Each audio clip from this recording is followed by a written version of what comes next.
ਸਾਡੇ ਬੱਚਿਆਂ ਦੇ ਮਨ ਵਿੱਚ ਔਰ ਸਾਡੇ ਮਨ ਵਿੱਚ ਇੱਕ ਸ਼ੱਕ ਸੀ ਕਿ ਪਤਾ ਨਹੀਂ ਕਿਸ ਤਰ੍ਹਾਂ ਦਾ ਟ੍ਰੀਟ ਹੁੰਦਾ ਹੈ, ਕੀ ਹੁੰਦਾ ਹੈਗਾ।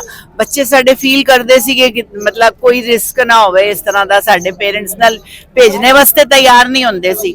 ਲੇਕਿਨ ਇੱਥੇ ਆ ਗਏ ਹੁਣ ਮੈਂ ਜਿਸਲੇ ਉੱਥੇ ਕਰਤਾਰਪੁਰ ਆਈ ਤੇ ਆਪਣੀ ਨੂਰਾਨੀ ਨਾਲ ਉਹਨਾਂ ਨੂੰ ਜਿਲੇ 2-3 ਦਿਨ ਤੇ ਗੱਲ ਹੋਈ ਨਹੀਂ, ਫਿਰ ਜਿਲੇ ਗੱਲ ਹੋਈ ਤੇ ਬੱਚਿਆਂ ਨੇ ਪੁੱਛਿਆ ਤੇ ਉਹਨਾਂ ਨੂੰ ਸਭ ਦੱਸਿਆ ਸੀ ਕਿ ਜਿਹੜਾ ਕਿਦਾ ਇੱਥੇ ਸਾਨੂੰ ਇਸ ਤਰ੍ਹਾਂ ਵੈਲਕਮ ਕੀਤਾ ਬੇਟਾ, ਫੁੱਲਾਂ ਨਾਲ ਉਸ ਨਾਲ ਬਹੁਤ ਸੋਹਣਾ ਵੈਲਕਮ ਕੀਤਾ ਔਰ ਬਹੁਤ ਸਾਡੀ ਸਿਕਿਉਰਿਟੀ ਦਾ ਹਰ ਗੱਲ ਦਾ ਇਸ ਵਾਸਤੇ ਬੇਟਾ ਕੋਈ ਰਿਸਕ ਨਹੀਂ ਹੈਗਾ। ਇਸ ਵਾਸਤੇ ਤੁਸੀਂ ਹੁਣ ਬਿਲਕੁਲ ਫ੍ਰੀ ਹੋ ਗਏ ਆਪਣੇ ਘਰ ਵਿੱਚ ਰਹੋ। ਬਹੁਤ ਨਾਈਸ ਲੱਗਾ ਇੱਥੇ ਆ ਕੇ, ਬਹੁਤ ਅੱਛਾ ਲੱਗਾ। ਹੁਣ ਅਸੀਂ ਪਹੁੰਚ ਕੇ ਤੇ ਆਪਣੇ ਬੱਚਿਆਂ ਨੂੰ ਹੋਰ ਲੋਕਾਂ ਨੂੰ ਵੀ ਇਸ ਵਾਸਤੇ ਇਨਸਪਾਇਰ ਕਰਾਂਗੇ ਕਿ ਤੁਸੀਂ ਜਿਹੜਾ ਹੈ ਤੁਸੀਂ ਲੋਕ ਵੀ ਜਾਓ।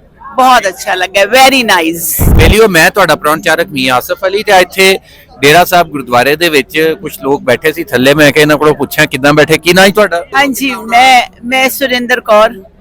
ਅਸੀਂ ਲੋਕ ਬਰੇਲੀ ਇੰਡੀਆ ਬਰੇਲੀ ਤੋਂ ਆਏ, यूपी ਤੋਂ। ਹਾਂਜੀ, ਇੱਥੇ ਕਾਫੀ ਦਿਨ ਹੋ ਗਏ ਨੇ, ਹੁਣ ਤੇ 9-10 ਦਿਨ ਹੋ ਗਏ ਨੇ ਆਏ।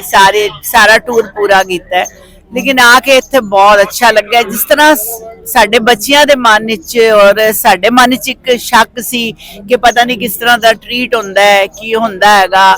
ਬੱਚੇ ਸਾਡੇ ਫੀਲ ਕਰਦੇ ਸੀਗੇ ਕਿ ਮਤਲਬ ਕੋਈ ਰਿਸਕ ਨਾ ਹੋਵੇ ਇਸ ਤਰ੍ਹਾਂ ਦਾ, ਸਾਡੇ ਪੇਰੈਂਟਸ ਨਾਲ ਭੇਜਣੇ ਵਾਸਤੇ ਤਿਆਰ ਨਹੀਂ ਹੁੰਦੇ ਸੀ।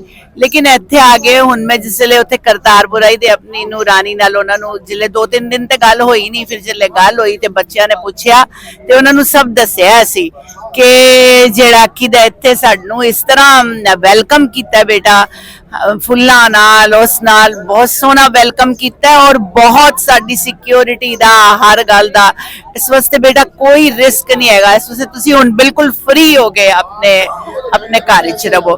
ਬਹੁਤ ਨਾਈਸ ਲੱਗਾ ਇੱਥੇ ਆ ਕੇ, ਬਹੁਤ ਅੱਛਾ ਲੱਗਾ। ਹੁਣ ਅਸੀਂ ਪਹੁੰਚ ਕੇ ਤੇ ਆਪਣੇ ਬੱਚਿਆਂ ਨੂੰ ਹੋਰ ਲੋਕਾਂ ਨੂੰ ਵੀ ਇਸ ਵਾਸਤੇ ਇਨਸਪਾਇਰ ਕਰਾਂਗੇ ਕਿ ਤੁਸੀਂ ਜਿਹੜਾ ਹੈ ਤੁਸੀਂ ਲੋਕ ਵੀ ਜਾਓ।